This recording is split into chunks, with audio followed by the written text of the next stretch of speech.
Welcome back to episode 19 of Fork This City, aka FTC. I'm going to make that a thing. Today we're heading uptown to break down Campagnola, a true Upper East Side institution that's been serving up classic Italian comfort food for over 30 years. This is old school New York through and through, white tablecloths, a buzzing dining room, and the kind of place where business deals get done, or maybe 30 years ago they did. We're getting into everything, the vibe, the food, the scene, and as always, we're going to dive into some hot takes from the night. I am your co-host, Josh Einbinder. I am joined alongside the one and only Gabby Martin, aka Instagrubs. Gabby, episode 19, how we doing? Hello, happy to be here. It's funny because every time we say the episode number, we both get so happy, even though we're like, yeah, we're not giving up on this podcast, but it is still exciting. Next episode will be 20. We should have a milestone party. We should have a milestone party, and honestly, 19 episodes is quite the accomplishment because I think we've talked about this before that I think the stat goes that most podcasts die after 8 episodes. Okay, So I we've was gonna made say it, I thought it was 10, but who cares? We are well above it. we're well above it, and to you loyal listeners, thank you. To future fans listening a year from now who want to start in order, welcome. I like to binge podcasts, so I'm hoping that when people are obsessed with it down the line, they start from episode one. You could see the progression of our Zoom backgrounds. Yeah. This this one probably won't be our forever one, but someone did say it looked like we were recording from a cloud at one point, and they were right. So this is our podcast background, but yeah, it will definitely change over time. But I'm excited to be here today to talk about Campagnola. Spoilers, we dislike this place a lot, and I think a lot of you think we're going to come on and say how much we liked it because we did a little TikTok video about the dishes we got, but in no place did we say that the dishes were good. And I believe at the end of the video, we also indicated stay tuned to find out if we give this place a fork. Yeah. And spoiler now to those listening, it's a fork no for me. Mother Yeah. forking no. So, yeah, it's funny because I think if you know that we like a place in the video, we'll be like, this dish was amazing. We loved it. And this one, we're like, we got this, this, and this. Watch our podcast to see what we thought. I think the biggest disappointment for me was seeing the people who've been there. President Biden went a couple years ago, and that was like the moment I was ticked off to like, oh, this restaurant's probably really good. But in general, now after this experience, and of course, folks, we'll dive into the full meal. I'm starting to think that these old school Italian places are either just not as good as they once were, or they were never good in the first place. Because it reminded me of Il Cantonori. Both meals were pretty lackluster, putting it nicely. And in general, like, I don't even think the vibe was as sexy as I thought it would be. Yeah, I agree with you. The two old school places that we were so ecstatic to be going to were both a letdown. I don't know if there's any other old school place that we should be trying to compare after this, but I'm not really trying to do old school anymore. And I'm gonna be optimistic in a sense and be like, maybe it was amazing years ago because someone commented on our video, this place is shot, and someone else like mentioned how it used to be really good and is going downhill. So I want to say maybe it was at Campagnola at least. I don't know about Il Cantonori, but the vibes I get from Campagnola and the amount of celebrities that have been there make me think it used to be good. It from the outset, researching this restaurant, it really reminded me of a place when I went to Syracuse called Strada Mia. And there's also another place in Syracuse called Joey's. Both are very similar, like old school Italian vibes, like a lot of photos on the wall. You go downstairs, like a dark room, classic red sauce dishes, chicken parm, chicken marsala, like those are the dishes. And I'm not saying Syracuse, New York has the best Italian food, but what I was saying is I was expecting like Campagnola to be that, just elevated. And it just missed the mark in so many ways. And I guess we can start with the ambiance. We walked in, our reservation was for 8 o'clock on a Friday night. And immediately, one, it was very loud, but two, and we'll get further into this, was there is a piano there. There was a piano player, but he didn't sit at the piano when we got there. So we were a little confused at first when we walked in. Yeah, there was no one at the piano. And then a few minutes into our meal, the piano player was there talking to the table next to the piano instead of playing for a good 30 minutes. So that was confusing because you would think he's there to play piano. But right away, I remember Jamie being like, I can't hear anything. I can't hear anything. And she was getting so neurotic about like the noise in the room. And mind you, There were some middle-aged adults sitting at the bar that were heavily intoxicated, I would say, and we're talking really loud, but that actually doesn't bother me. I was like, just scoot your chair closer to the table. But if you're someone who doesn't like a loud atmosphere, you would not like this place. Yeah, the folks at the bar were louder than they should have been, and this is a point that we've preached on this podcast is etiquette, restaurant etiquette, bar etiquette. It's one thing to have fun with the girls because it was a group of women that were having fun at the bar, but No, no, no, no. The I'm people talking I'm about the talking th about were okay. couples. I think everyone at the bar was being Mhm. obnoxious. Oh, I was talking about the three women who were like having their girls' night. They were also very, very loud. Oh, I'm talking about different people. But regardless, it's the same story. It's, I think, have fun. You're out in public, of course. Like, we're not expecting it to be silent, but again, you're in a restaurant as well, and this is not a club. So it's just about respecting people's, surroundings. I don't want to hear screaming voices all night. Yeah, not to tangent too much, but the people at Chada that were being wildly annoying and screaming, that was just totally inappropriate because they're not even serving up drinks there. It's more like a Thai food place. Like, Yeah, I think it's actually more acceptable to be doing it at Campagnola at the bar seats where it's a vibe. 100%. 100%. Saying. But I will We, say we were seated within a minute of getting there. No complaints about being seated on time. yeah, no complaints. And as soon as we were seated, they put the bread plate down because it wasn't a basket. It was bread, it was Parmesan cheese, some salami, and some olives. I thought the bread was good, the salami was good, the Parmesan cheese was good, olive oil was good. No complaints. The only thing that I wish, and my mother, God bless her, if she's listening, she'd be like, "You don't need bread refills," because you saw me eat on Sunday night how much bread I had. But it is nice to kind of replenish the bread. I personally like when restaurants do that. Um, That was my only gripe, but I thought the bread was good and a nice starting point for the meal. I want to say they gave a lot of bread though. I don't even know if we ran out, did we? We did. Oh, Yes. okay. The bread wasn't warm, so they lose points in my book. However, for not warm bread, it was actually decent, if that makes any sense. Because usually, if it's not warm, I'm writing it off. It was Hmm. decent. We wanted to bring up the bread. We're not judging a restaurant really based off of that, but if you're into like bread and olives and salami, it did give old school vibes, and I liked the presentation. But let's get on to the service about ordering. I think it's important for people to know first. It's a pretty large menu. Like in terms of the list, like not by pages. It's not like 10 pages long, but I felt like there were a lot of items on the menu itself.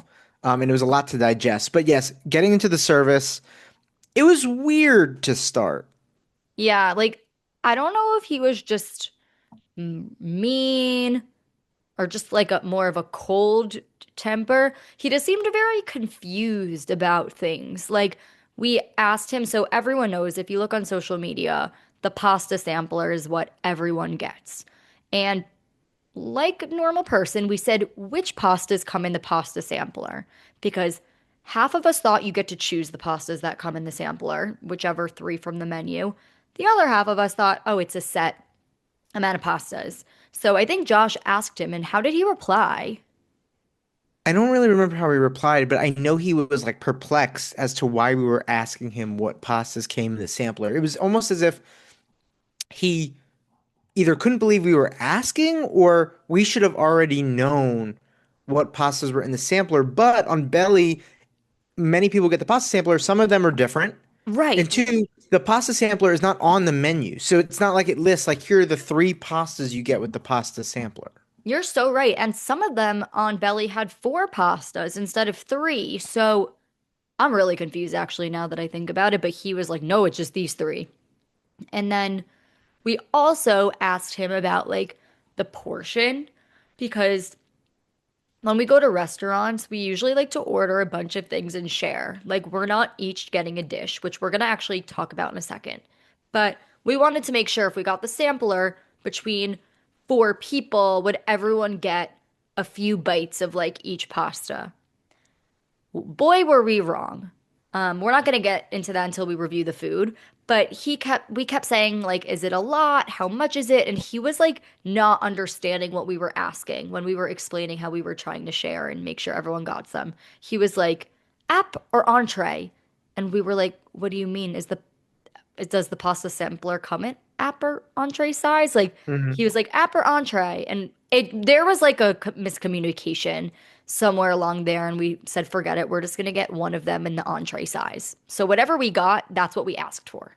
And I have a feeling that this place also is like, if you know people there or if you're a regular, you probably get better service. That's just kind of the vibe I get. Um, Oh, because the table next to us, they were schmoozing them up. yeah, like they were schmoozing them up. So I have a feeling if you're a regular, you just frequent the place, they Okay, must really yeah, be next level. I want to talk about the appetizers. we can Uh, jump into the food now.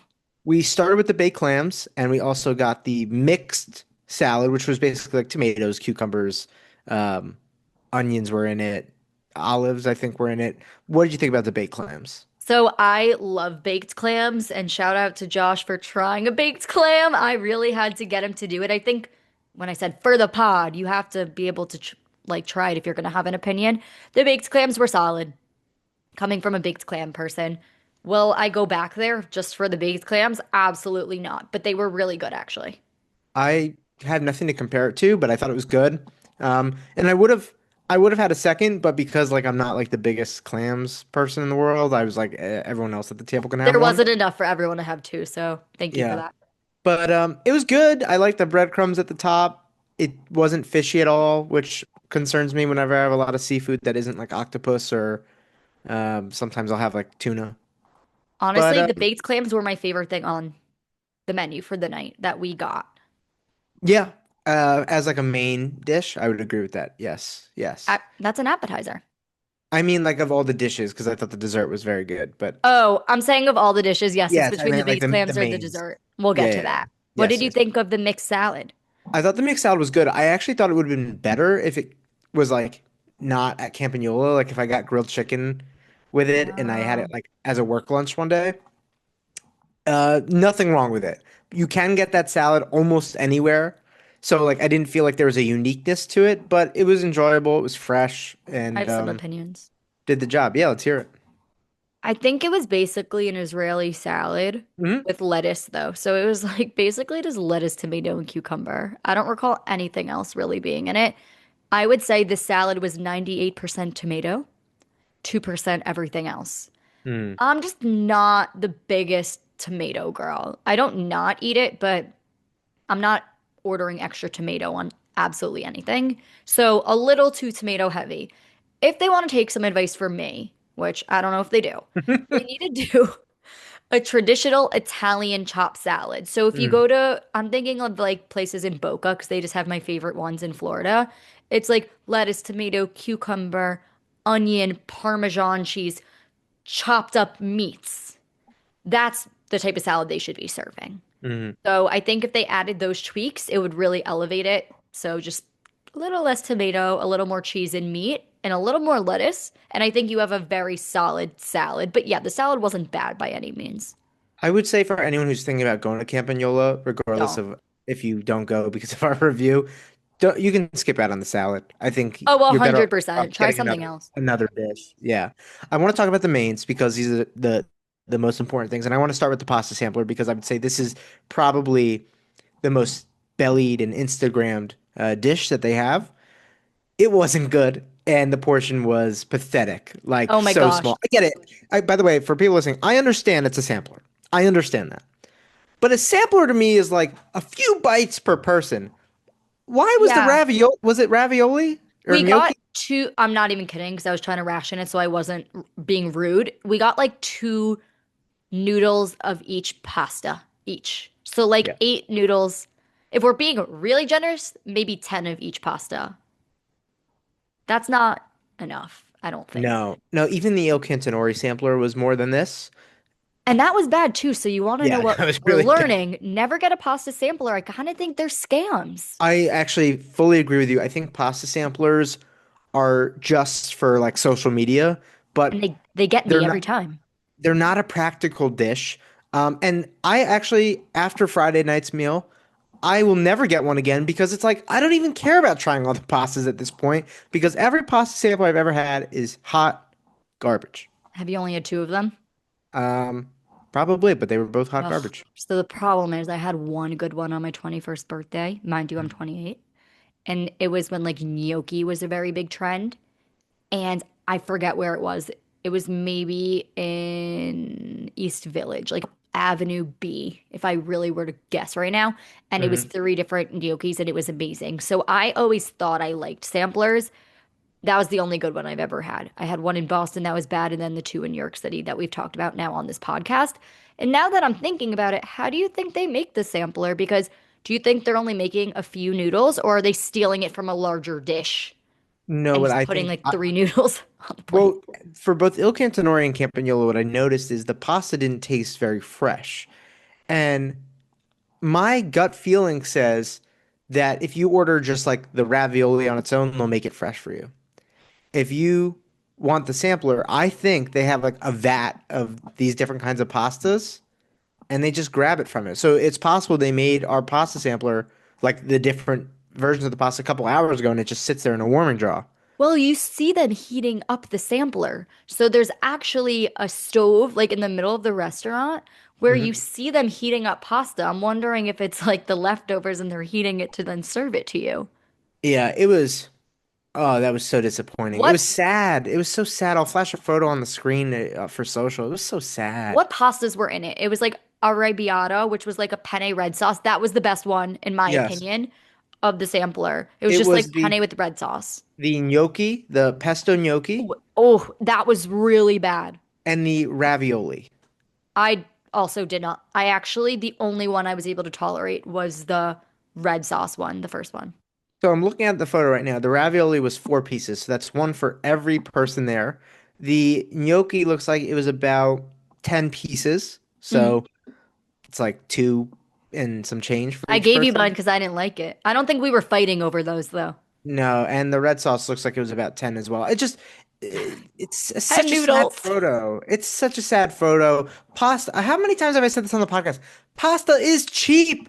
Don't skimp out. Also, like all these pasta dishes are like 35 bucks at Campagnola. Like, give me a break. And the thing is, Hook we me up. asked him if that would be enough to share between us. So the answer to that would have been a clear, you should get two of those. I'm Yeah. glad I didn't because it was bad, but that makes no sense. So the red sauce one was like a 7 out of 10. Okay, I'm a big gnocchi girl, as I said 5 minutes ago. That did not taste like gnocchi. It tasted like stale potato. Honestly, they really messed that up. I will say gnocchi's a very easy pasta to do wrong. It Mm. could be bad. What did you think of the pesto? I thought all three were pretty bad, and I didn't enjoy it. And I also just I feel like I have to really, when the portion sizes are small, I have to really try to enjoy those small pieces.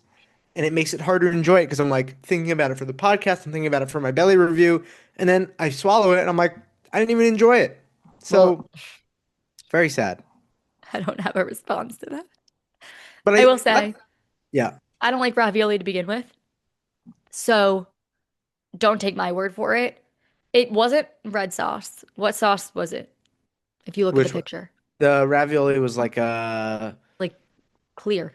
like it was like a beige sauce. That's my best way to describe it. Okay. Yeah, it wasn't anything I've had before, but I tried it because you got to try it if you're going to have an opinion on it. And I Mhm. really didn't like it, but no one else liked it. So I feel like I'm in the general consensus there. So yeah, the pasta sampler, not worth your while. Just if you're going to go, get one pasta and just hope it's good. But you want to know, we did that for the penne vodka because I love penne vodka. And I was like, guys, that's usually what I eat the most of. So I don't really want to do a sampler of that because if it was like what, two noodles per person, I would have been annoyed if it was good. But no, it was so bad.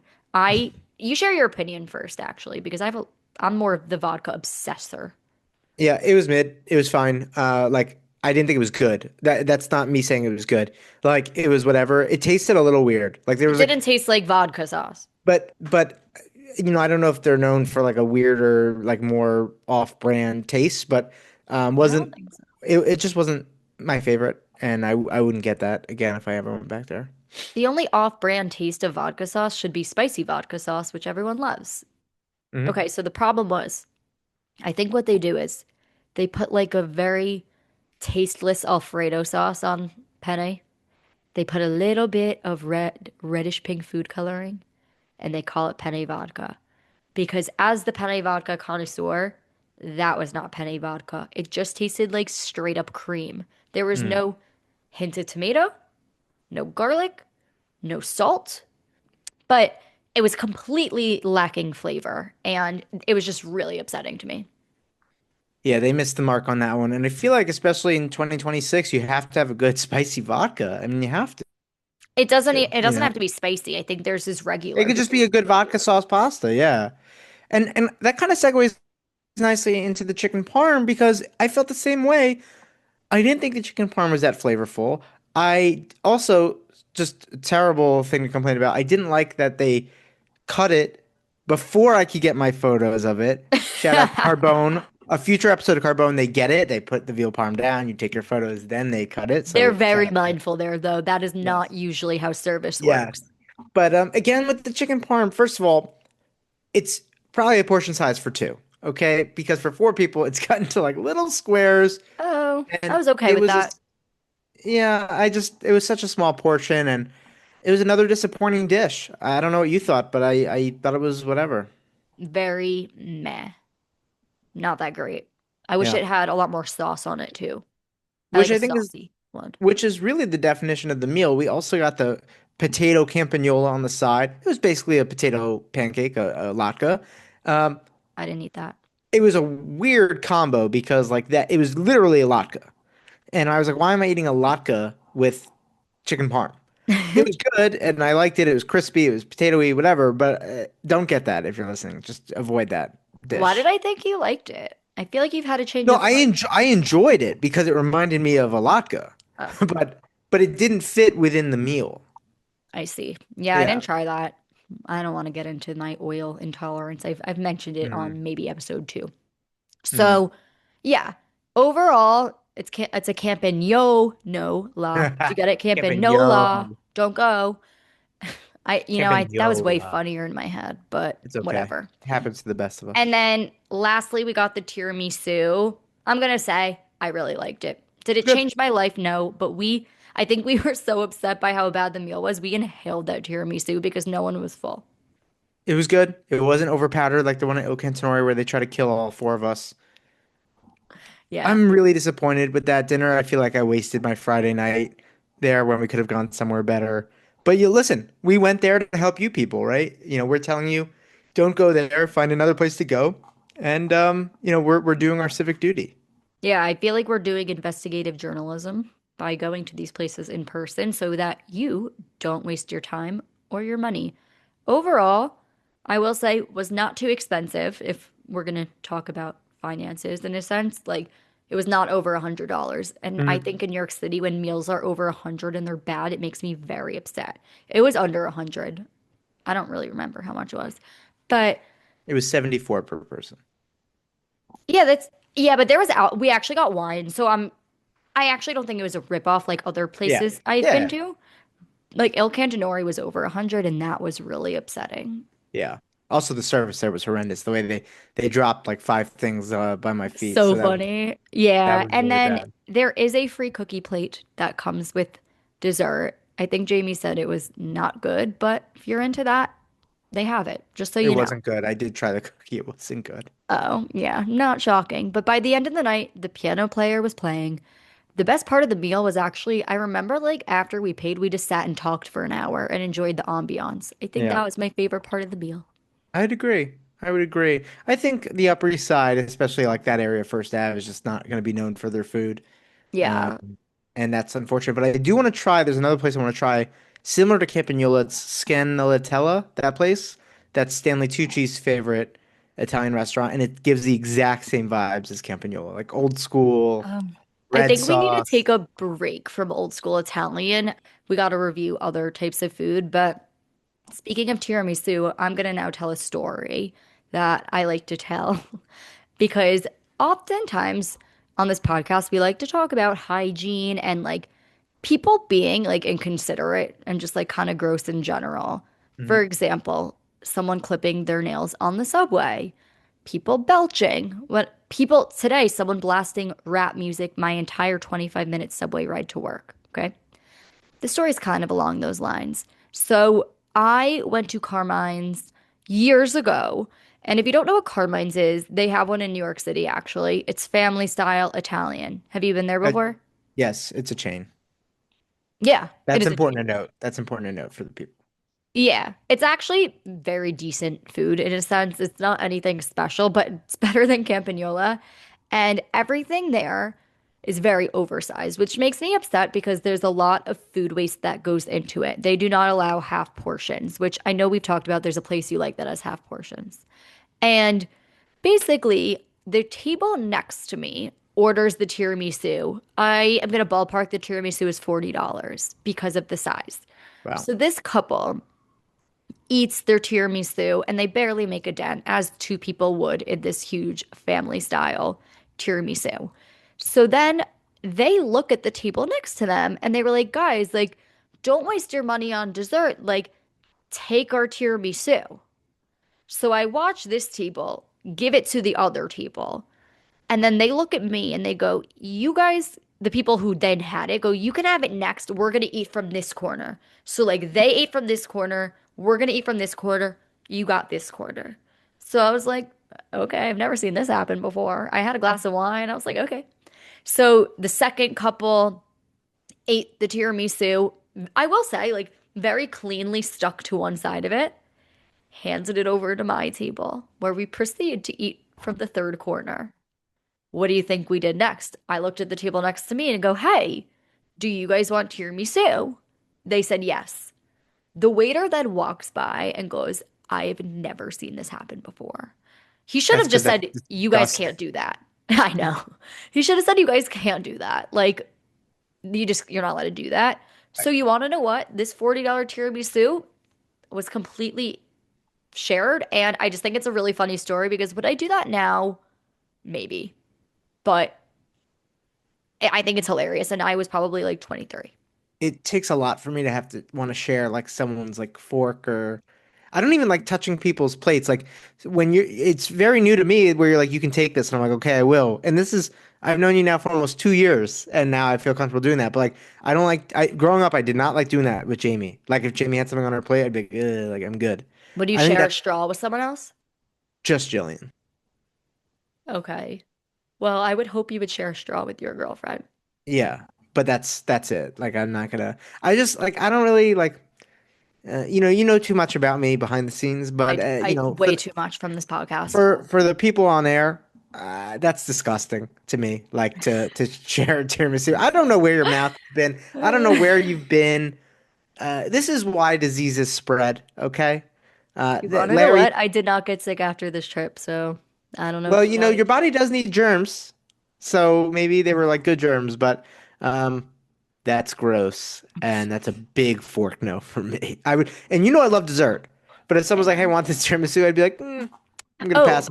so the craziest part of the story is then I was at Carmine's for a bachelorette party in February, and okay, there's this one like $100 ice cream. You know, when you go to this place, it's like 30 scoops, like with a million different toppings on it. Hmm. I watched a table give their leftovers to another table of like seven guys who then took it and destroyed it. So there is something to be said about Carmine's, and maybe you guys should make your portions smaller, less expensive, so people would stop trying to like share all their dishes. Because yeah, it's kind of weird that this is now a theme. Like the fact that it's happened twice is not a pattern, but it is a crazy coincidence. Mm. What an interesting story, and I thank you for sharing that. And now I'll hit the bed tonight, just knowing that I will never share a tiramisu with a stranger. Okay, I know you do grosser things behind the scenes. That is it for episode 19 of Fork This City. Be sure to follow us on Instagram at Fork This City Pod, on TikTok at Fork This City. Be sure to give us a 5-star rating wherever you get your podcasts. That's Spotify, Amazon, Apple Music. Gabby, 20 is next, and that's huge. Yeah, we're gonna have a party to celebrate 20, and our 20th episode is gonna be a really great restaurant. We're It is not going to be gonna a great tell you, restaurant. but it's gonna be a good review. So shout out Elliot from Snag who got us our restaurant that we're gonna talk about in the 20th episode. And see you later, motherforkers.